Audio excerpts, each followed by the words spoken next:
Welcome, gentlemen. Now, the most powerful weapon on earth is the human soul on fire. Ferdinand Foch. Now think of your phone as a matchstick, and every text you send as a spark.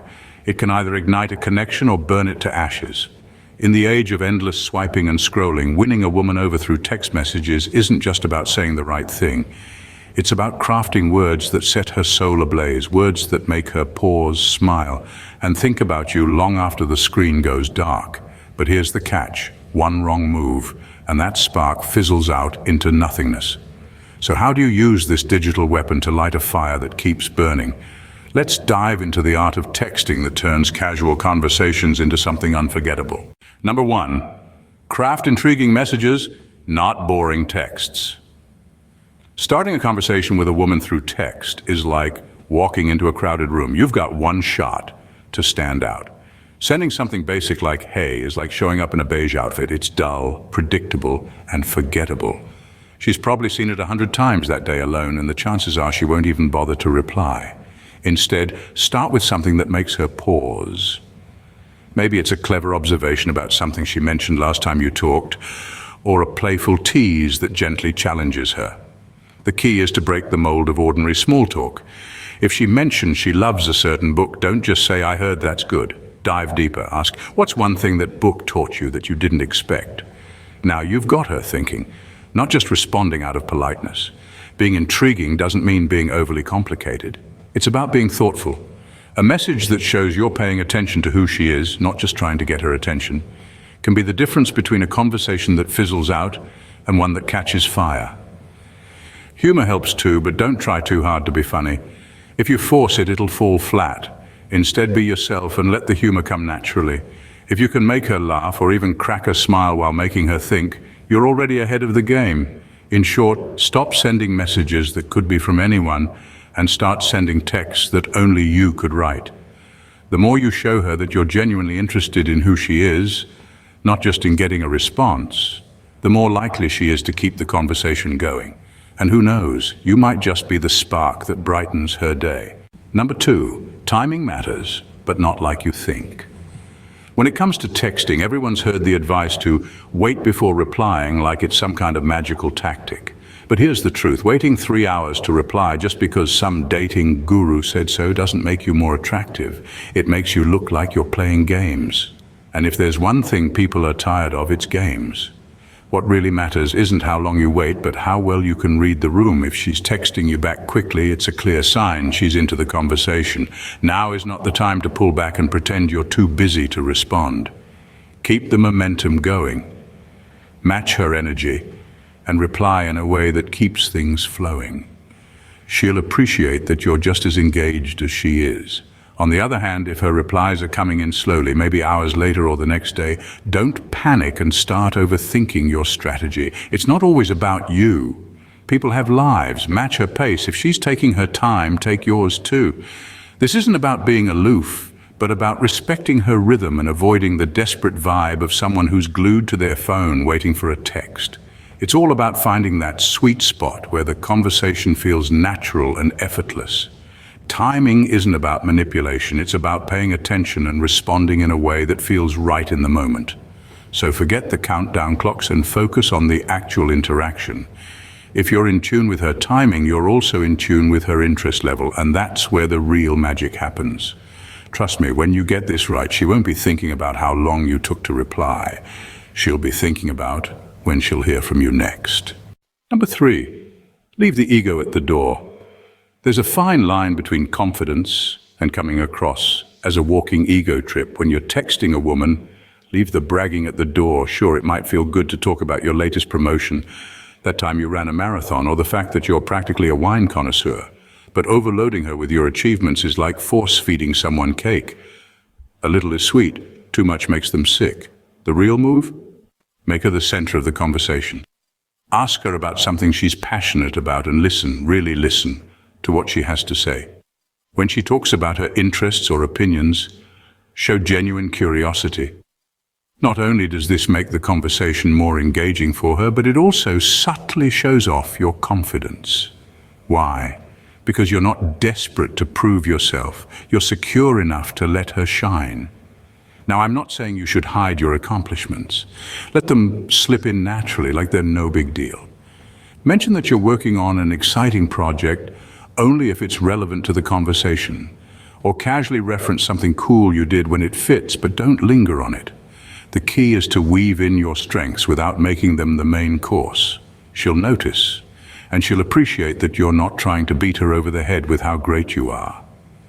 Confidence is more than just talking about yourself. It's about making others feel valued and interesting. So instead of rattling off your resume, focus on making her feel like she's worth impressing. Ironically, the less you try to impress her, the more impressive you'll actually be. She'll start wondering why you're so comfortable in your own skin, and that curiosity is what will keep her intrigued. Number 4, know when to pull back. Knowing when to step back in a conversation is like mastering the art of timing in comedy. The right pause can make all the difference. When you're texting a woman, it's tempting to keep the conversation going, especially when things are flowing well. But here's the thing. Leaving a conversation on a high note is one of the smartest moves you can make. You've probably been in a situation where the chat starts off strong, but then you keep talking until it's running on fumes. Suddenly, it's just awkward silences and polite replies. That's the moment where interest begins to fade, and the spark you had, it's starting to fizzle out.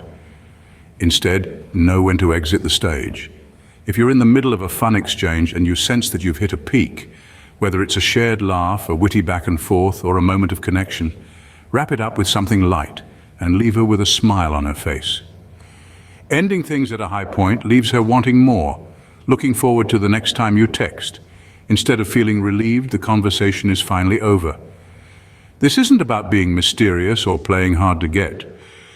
It's about maintaining quality over quantity. When you bow out at the right time, you're essentially giving her the gift of anticipation. She'll be thinking about the conversation afterward, replaying the best parts in her mind, and wondering when she'll get to experience that again. It's the perfect way to keep her interest alive without having to try too hard. So, resist the urge to drag things out. The next time you feel the conversation starting to plateau, be the one to gracefully sign off. She'll respect that you know how to keep things fresh and interesting, and she'll be eager for the next time you light up her screen. Number 5, avoid emotional dependence. Clinginess is the kryptonite of attraction. When you're texting a woman, the last thing you want to do is come off as needy. Nothing sends up more red flags than a guy who's constantly checking his phone, anxiously waiting for her to text back, or worse, overanalyzing every word she says. If that's your vibe, you're in dangerous territory. Here's the truth. If you're obsessing over when she'll reply or what she meant by a simple LOL, you're already losing the game. The secret? Have a life. Seriously. When you're genuinely busy living your life, whether it's focusing on your work, hitting the gym, hanging out with friends, or diving into a hobby you love, you naturally become less available. This isn't about playing games. It's about actually being too engaged with your own interests to spend your day waiting for a text. And that, my friend, is incredibly attractive. When you're not glued to your phone, she'll notice that you're not desperate for her attention. You'll respond when it's convenient for you, not the second she hits send. This kind of confidence signals that you're independent, secure, and most importantly, not looking for validation from anyone else. That's the kind of energy that draws people in, not pushes them away. Here's the best part.